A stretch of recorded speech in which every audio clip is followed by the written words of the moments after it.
Bukod sa karunungan, ang mga profesional ay hinuhubog upang magpakita ng malasakit para sa mga nangangailangan.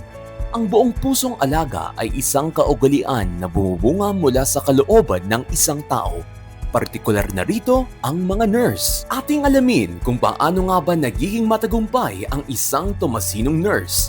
Dito lamang sa Tatak Tomasino, kung saan ang diwa ng kulturang Tomasino ay tumatatak sa bawat pagyapak.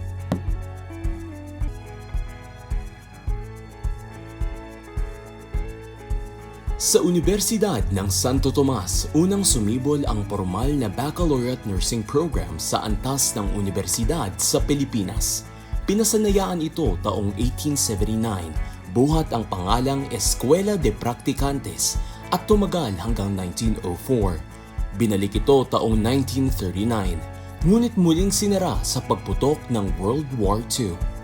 Ang kasalukuyang UST College of Nursing ay naitatag noong 12 ng Pebrero taong 1946. Nagsimula ito sa ilalim ng akademikong kurikulum na nakahulma sa makabagong kaalaman sa agham ng nursing, habang nakaugat sa mga turo ng simbahang Katoliko. Magpahanggang ngayon, kinikilala pa rin ang UST College of Nursing bilang Center of Excellence, bilang kagawaran sa mataas nitong akademikong pamantayan at mahalagang kontribusyon sa larangan ng nursing sa Pilipinas. Sa ngayon, handog ng UST College of Nursing ang 4 na taong baccalaureate degree sa nursing. Nakadisenyo itong bumuo ng mga profesional na handang tumugon sa pagkalinga ng mga individual, pamilya at mga grupo sa iba't ibang yugto ng kanilang kalusugan.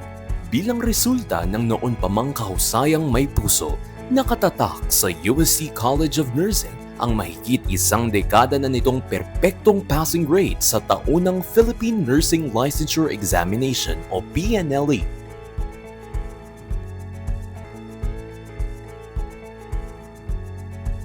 Hi, my name is Kristan Zoleta from the UST College of Nursing Batch 2025.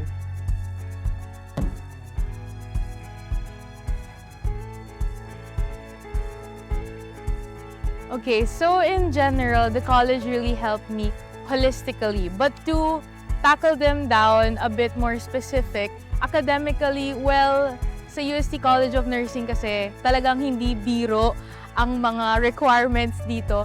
During our freshman year, we already have this deadly cutoff, as we call it. So meron talaga kaming grade na tina-target. So at the very beginning, we're already aiming for excellence pa lang. So it's already instilled within us from the very start na kailangan talaga nag-excel kami. Kasi when it comes to the future, when already registered nurses, we are handling real-life patients. And clinically, we are exposed to different setups, rotations, so mapa pedia, OB, or kung ano man yan, geria. We were all exposed to different clinical practices. And with that, it also made us learn responsibility and accountability to our patients. It also helped us hone our soft skills, yung communication, kung paano makitungo sa mga pasyente, how to take care of them. And of course, lastly, mentally, how did the college prepare us? Well, first and foremost, we had the support system by many people, our mentors, the college admins, of course, my friends, ganyan.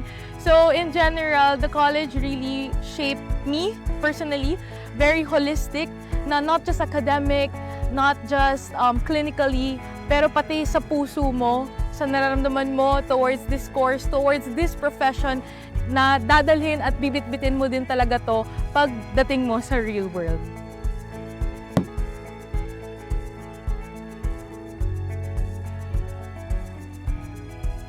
Okay, so of course, since we are in the UST College of Nursing, there is really high standards for all of the students here. Not because, kumbaga, hindi naman dahil para lang sa standards, para lang sa reputation. Of course, that's one thing. But aside from the reputation of the college, of course, we are doing this or we're having this high standards because in the future, we'll be caring for our patients. So ayun, how do we handle the pressure from that? So syempre 11 feet so magbo-boards kami, 11 feet na kami. Gladly, 11 feet pa rin naman. So hindi naman namin na-break yung streak. But in order to manage the stress and pressure from that, siguro one thing is of course, go back to your support system. So like I've mentioned, or pag-ulit ko naman nasasabi na hindi kami pinapabayaan ng aming mga professors, nila dean, ng administrators. So they're always there the whole time to guide and support us throughout our journey here in the UST College of Nursing. And aside from that, syempre ako personally, I also have my friends, my peers who supported me throughout the journey din nga sa nursing. Alam niyo, kung wala yung mga friends ko, siguro hindi ko kakayanin din talaga. So they're also one of the most important people then that played a role in me managing the stress here in nursing. And lastly, katulad na nga ng sabi ko kanina, mindset din talaga na kailangan mong tandaan na you're doing this for a reason and you're doing this kasi you have a greater purpose out there in the real world.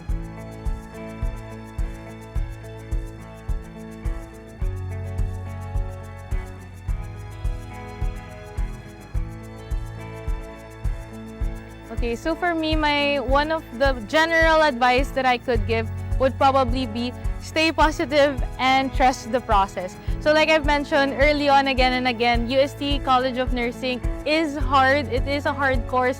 So valid, guys. Valid na nahihirapan kayo. Valid kung nagkakaroon kayo ng self-doubt. But like I said, trust the process. It is hard, but it is worth it. Tandaan nyo lang lagi din talaga why you're here in the first place. Come back to your roots. Remember why you're doing this. And of course, wag niyong sarilihin. So wag niyo isolo yung nararamdaman nyo, yung struggles nyo. So if you need someone to rely on, you can talk to your professors, your mentors, the admins, your peers, ayan. So a lot of people are here to help you. And remember, you are never alone in this struggle. And aside from that, lagi ko rin kasing iniisip or lagi kong mina-mindset sa akin when I was a student was admiring the beauty in the chaos of it all. So may time doon na kahit pagod na ako sa clinical, sa duty, ayan, pinipilit ko pa rin talaga sarili ko na gumising and pumasok ng duty kasi unang-una ayaw ko mag-makeup duty. Pangalawa, ayun nga, admiring the chaos of it all na there is beauty even in the most stressful situations. So yun lang, trust the process kasi at the end of the day, magiging registered nurse kayo and magiging successful kayo in the future. Claim it because, yes, manifest ba? Yeah.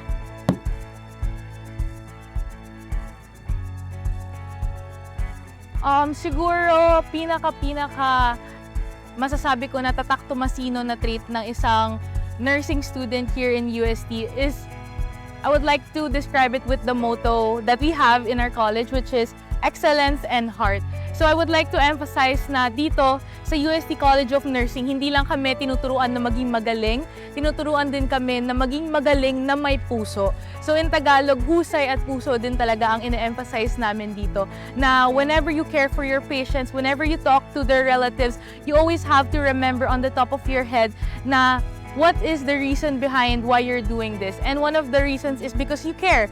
So hindi porket hindi mo kakilala, hindi porket hindi mo relative yung mga patients mo or the clients that you care, doesn't mean that you don't care. So also I want to emphasize here the 3 C's that we have also, which is competence, committed, and compassionate. So all of those traits are the core traits as well that we embody as registered nurses or as nurses coming from UST. Ang pagmamahal ng mga tumasinong nurse na tumulong, nag-alaga at nagmalasakit ay siyang produkto ng pagmamahal.